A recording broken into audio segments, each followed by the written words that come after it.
Now, I have to say, despite any difficulties or struggles we may have today, and I know some of us are bringing difficulties and struggles today, I know I'm not the only one bringing difficulties and struggles today. We wish each other a good afternoon, not to cover up this discomfort, but to insist that joy is not dependent upon our comfort or our simplicity. We are joyful not despite our difficulties, but with them. Our difficulties have no power over our joy, which does not come from this world, but comes from within us. Though we are limited, our joy is limitless. We gather together in community not because we need joy, but to share the joy that flows from us. In other communities, we might say amen at that point. You're welcome to say that. Amen. Okay. Maybe you're familiar with the song about it. This joy I have, the world didn't give it to me. Do you know it? Oh, this joy I have, the world didn't give it to me. No, this joy I have, the world didn't give it to me. The world didn't give it, the world can't take it away. No, we're not joyful because it's always sunny. We know it isn't always sunny. Sometimes it's dark outside. And friends, I think we have enough evidence around us that this time in our world, this time of year, this is shadow time. It's not sunshine and rainbows outside. Like the child in our wisdom story, it can be easy to focus on the shadow. It can be easy to look down behind us and despair, to keep our backs to the sun and to stare down at the dark gray and believe that a shadow is all there is. Despair is attractive and alluring. I have to say, it's quite nice to sit in despair every once in a while, but we can't stay there. We have good reasons to be sad and scared, so we indulge these feelings sometimes, without a second thought to joy. But these are distractions, friends. It is always darkest before dawn. The silence is deepest before the ringing of the bells. Joy comes in the morning. Trouble don't last always. And every night eventually comes to an end before dawn. Before we hurry on back to joy, I want to consider for a moment this night and this darkness. Reverend Peggy shared a wisdom with us last week. I wonder if we remember her saying that darkness is the womb of imagination. Does that sound familiar? Darkness is the womb of imagination.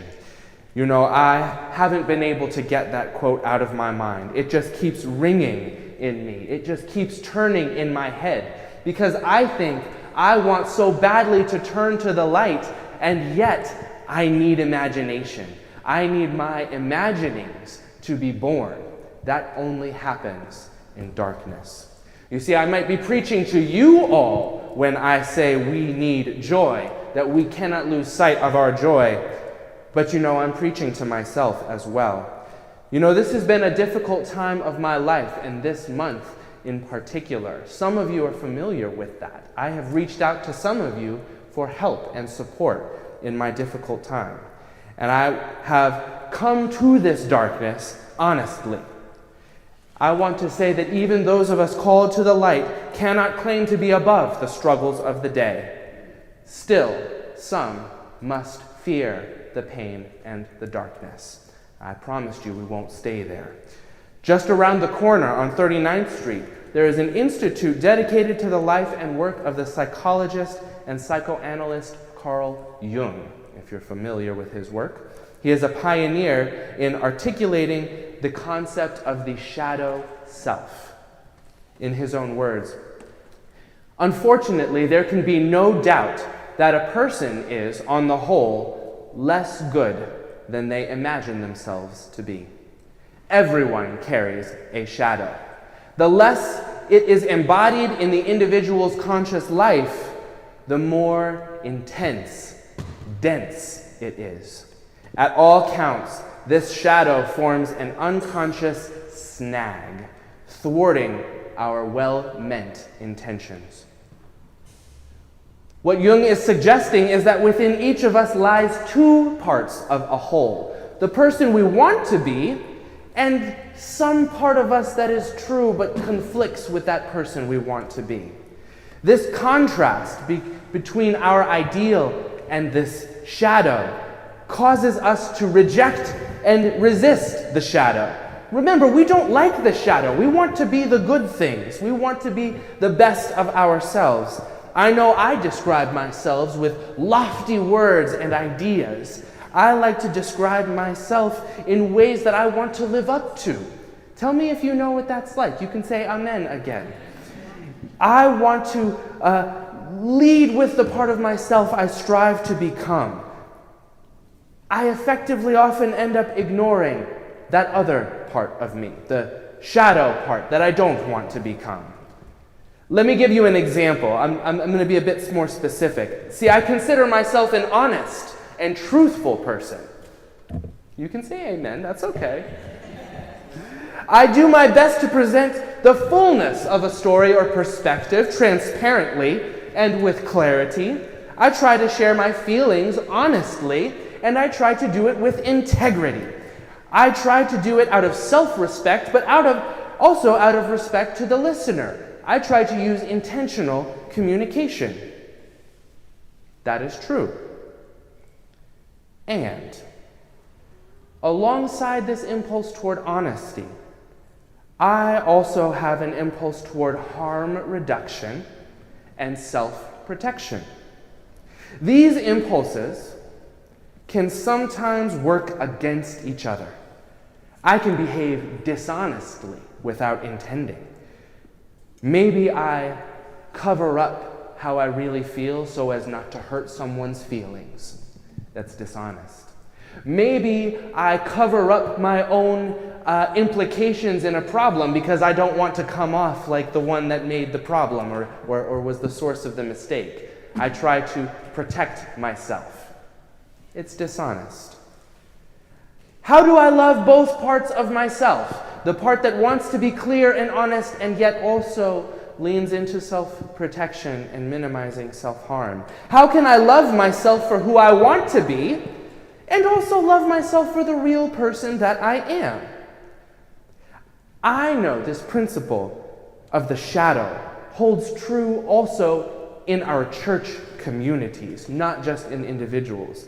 We hold our values up as demonstrations of the virtue that we seek to embody. This beloved community is one example. We look and strive toward it with our fullness. And yet, if we are honest with ourselves, we have to admit we are not so different from all the other communities who are also trying to become beloved communities and who also fall just a little bit short.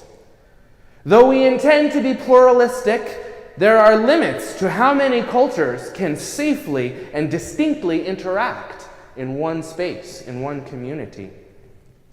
Though we may value inclusiveness, we must also be aware that for our community to be safe and welcoming, we must be a little bit exclusive. We must exclude those voices that undermine our values. On the one hand, we strive for the ideal version of ourselves, the light, if you will, and on the other, the light always will produce a shadow. How can we be a beloved community that lifts up its ideals and also be honest about the ways that we fall short? I know this to be true on an individual level. I know this to be true on a communal, congregational level. But friends, tell me you don't also see the way this is true on a national scale, today in particular. As we, as Americans, travel and contend with the presence of a very real and frankly unattractive shadow amongst our communities. Alongside these values of equity and liberty, American values both, we must acknowledge the failure of these ideals to address inequality and oppression. if we recognize integrity to be difficult, almost impossible even, on an individual level and on a congregational level, how much more difficult must this task be nationally? What integrity could we seek and find as a nation when we see enemies so easily in the people around us? You can say amen if you feel implicated. On April 12th, 1964, Malcolm X stood in front of a large crowd at King Solomon Baptist Church. This was in Detroit, Michigan. He had delivered very similar remarks 9 days earlier at the Corey Methodist Church in Cleveland, Ohio. The power of his words spread like wildfire among the community. Standing room only at the church. Mr. Moderator, Reverend Cleage, Malcolm X begins. Brothers and sisters and friends, and I see some enemies. In the recording, you can hear the community erupting with laughter and applause because he said the quiet part out loud. He continued, in fact, I think we would be fooling ourselves if we had an audience this large and didn't realize there were, in fact, some enemies present. Again, he pauses. I'm not sure if you know this, church, but our numbers are continuing to grow, especially online. More and more people are drawn to our worship services, and more people are watching them after the fact on YouTube. I think it would be dishonest of us to assume everyone tuning in is a friend. I would imagine many people are engaging our services and calling us enemies. Our idealized self might not like to admit the presence of any enemies. In the face of beloved community, all are friends, right? Even the most hard-hearted and hateful people should be welcomed into the full community of brotherhood and sisterhood in beloved community, right? Maybe that isn't our problem. Maybe our idealized self is all too keen to recognize the presence of enemies. This is a different problem. Maybe our idealized self thinks that our values are the right values. They must have different values. If they only knew what we knew, they would agree with us and they would join us and they would not be our enemies. Friends, I don't know about you, but just saying that out loud feels a little distasteful and arrogant to me. I know that it is fear that motivates those different from me to seek their own self-protection at my expense, or the expense of those whom I love. What makes me think that I would do anything different with that kind of fear? What makes me think that leading with my values, justice, equity, transformation, pluralism, inclusion, and generosity, would do anything to stop the rising tide of fear? We have good reason to be afraid, church, just as they have good reason to be afraid. We all are afraid. It is a time of fear. But when we become concerned with fear and not truth, we become unhelpfully judgmental of those other human beings most in need of care. Unity, when it is transposed into a value of integrity, is beautiful in theory, but in practice it is messy, dirty work, and we are all implicated, for we are not united. Today is remarkable because this Sunday is not only the fourth day of Kwanzaa, it is also the fifth night of Hanukkah. This is the Jewish festival of lights that commemorate the miracle, a single night's worth of lamp oil that sustained a community for an entire week. It seemed like the community would most certainly be destroyed. There was very little hope to be found. And yet the lamps continued burning. The oil was not extinguished. Life didn't end. A tiny spark of hope was not overcome. It wasn't so much that a miracle was needed, and it wasn't so much that the darkness was not there. The darkness was there, but those hiding with the candle encountered a miracle anyway. There was still plenty of darkness. Integrity doesn't mean ignoring the darkness. Integrity doesn't mean ignoring our shadow. In fact, it is the opposite. Integrity means seeing both, who we intend to be and who we are, and loving both. Friends, that is not an easy job. I'm looking you right in the eye so that you know I don't think it's an easy job. And I didn't come here to tell you to do it because it's easy. It's because we need it more than anything. We need it right now to love not only who we are intending to become, but who we are now and who we bring to this moment. Today, as we observe the passing of another year and honor the festival of Kwanzaa, I am asking us to consider the first principle, unity, not in theory, but in practice. How do we become unified? I will share this is the third time I have observed Kwanzaa in this community. The first time we discussed the seventh principle, imani, faith. It was what I believed we most needed to hear in the moment. I shared a UU version of my testimony. I shared how the life of love animates me with magic to help us see the way of faith. I don't have time to talk about the way of faith now, but you can find that message online on our YouTube. The second time I observed Kwanzaa in this community, we discussed kujichagulia. I want you to say that with me. Kujichagulia. Kujichagulia. Kujichagulia. Well done. That means self-determination. I believed last year that was what we most needed to hear because we were consumed by the realities of war. I felt it necessary to remember the power of blessing, that we have the power to give blessings, to be blessings, and to bless things and people, to bless and not curse. In blessings, we create holiness, we spark beauty, we create a way out of no way.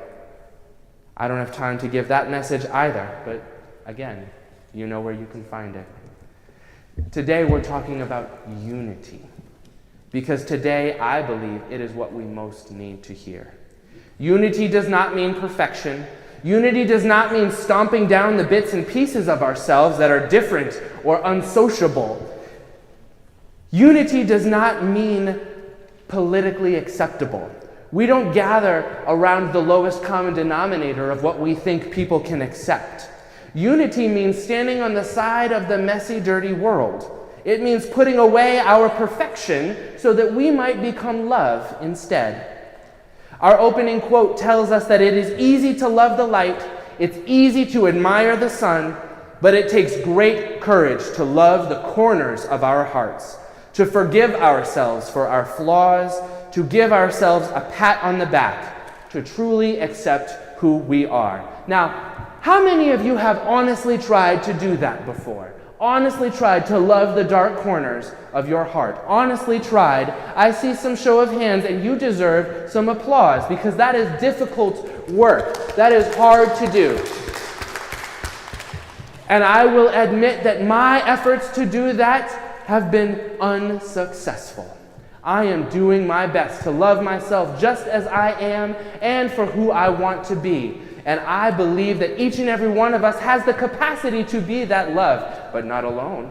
We cannot do it as individuals. We can only do it together. That is how we discover who we are, not just who we want to be, but who we truly are and who we come to this space as. We are not perfect, church, but we have not been asked to be perfect. We have been asked to keep our eyes open. We have not been asked to hide from our shadows. We have been asked to see them. It would be too easy to be seduced by the light and to walk into the world with trust and hope and rose-colored glasses. We want to build ourselves into this integrated community built on integrity, built on a network of human fullness. But that's not possible if you're holding on to anger, if you're judging others for their fear, or if you yourself are too scared to become love yourself. So friends, if today you're holding on to anger at those people who are different than you, who are scared, I'm going to have to ask you, at least in this moment, to recognize anger is no primary emotion. Anger is a secondary emotion.